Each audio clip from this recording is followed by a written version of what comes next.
birthday. Hey, Ruth Finswaite here, and it's my birthday, and we're talking to Evelyn DeRuse, who's a psychotherapist. Gosh, you guys know her. This is like video, 10, 11, 12? We've been doing a whole series on Care and Connect.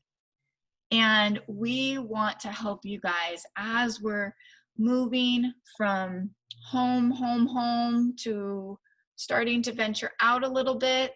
We've been talking about calming. Now we're talking about connecting and the nervous system and all of that. So there's 3 systems in your body that make up the nervous system, and Evelyn has been teaching us about those. So she's going to tackle the third one, the third system. Talk to us. Well, again, this comes from Dr. Stephen Porges and his polyvagal theory, and how there are 3 circuits that the vagus nerve in particular is regulating in our body. So there's the mobilization circuit that activates us and gets ready, energizes us. There's the immobilization circuit that is more slowing down, deactivating.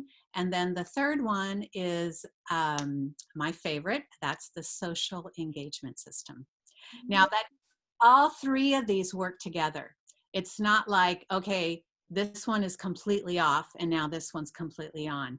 However, when we are really mobilized and really immobilized, we're less likely to be able to have the ability to focus socially. The good news, though, is that socially, the social engagement system is a great way to help one another when we're too much in fight or flight, or too much in, I won't say rest and digest, but when we're in the more the depressed or the lonely, the low energy emotions that don't feel very good. And socially, one of the best ways that we have of doing this, we said earlier, we've been limited in our ability to do that. Even though people are using Zoom a ton, we're not really getting all of the facial expression along with the timing that our unconscious brain is used to receiving that information. And that is very draining, to not be able to get the exact speed that our brain processes this very, very rapidly. And so the eyes, are the eyes engaged? What's happening with the muscles around the mouth? What's happening with the body language, the posture, the tone of voice is really, really important. Dr. Porges talks a lot about how the vagus nerve is active in our inner ear. And so certain sounds are very threatening to us. And again, we have some variation in how much we can tolerate, but it's not just volume, it's the tone. So for example, on my walks, I love hearing the birds.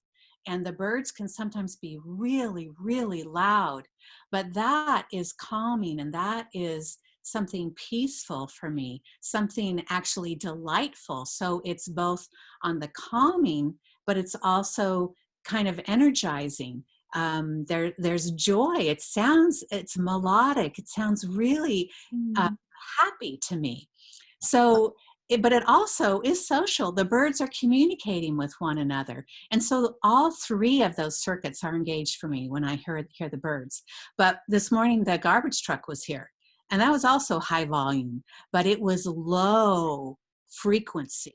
And that is like, in the movies where there's, jaws or, rumbling. That's like, uh-oh, there's a bad guy somewhere.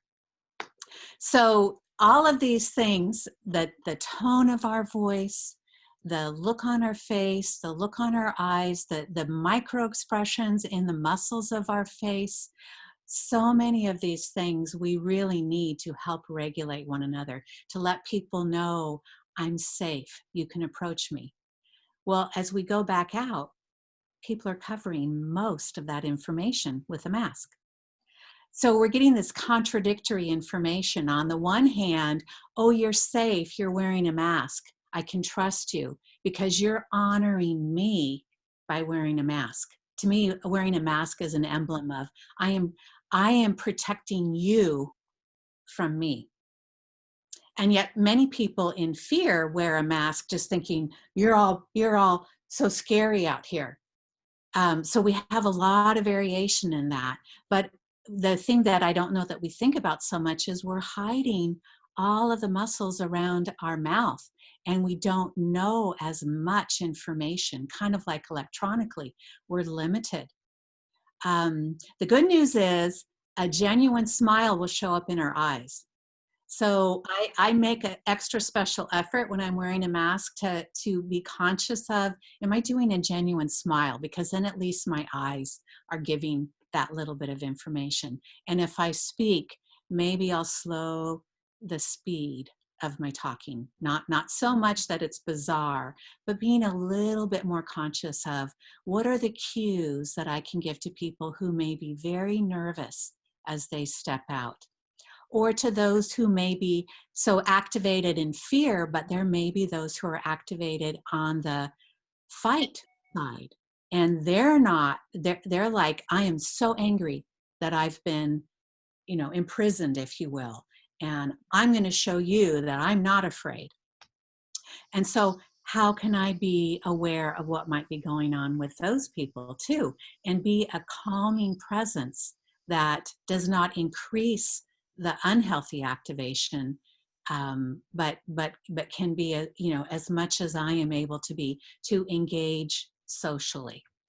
Yeah, I think that is such great advice because everybody is responding differently to how the doors are opening and re-entering. And honestly, for any time in our life when we're out in the world and we're meeting new people and we're in many different scenarios, we want to be those calming, connective people that invite engagement, especially as teachers too, teachers and parents. This is critical because in a classroom, you might have students that come in angry, frustrated, scared, hungry. I mean, you name it, all of it.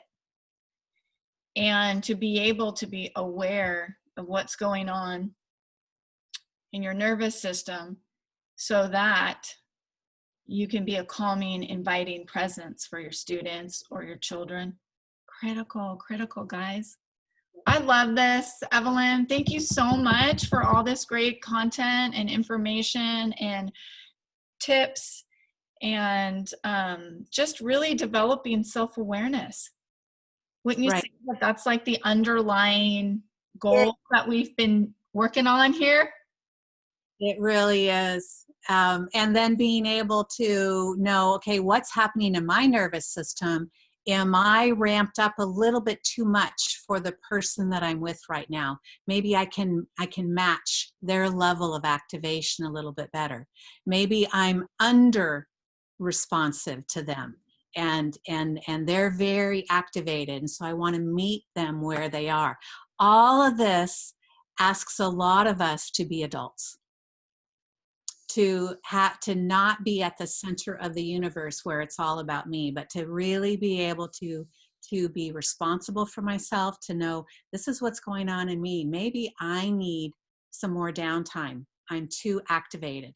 Or maybe I'm too down and I need some activation. So let me take responsibility to reach that balance within myself, and then I'll be much more able to connect with those around me.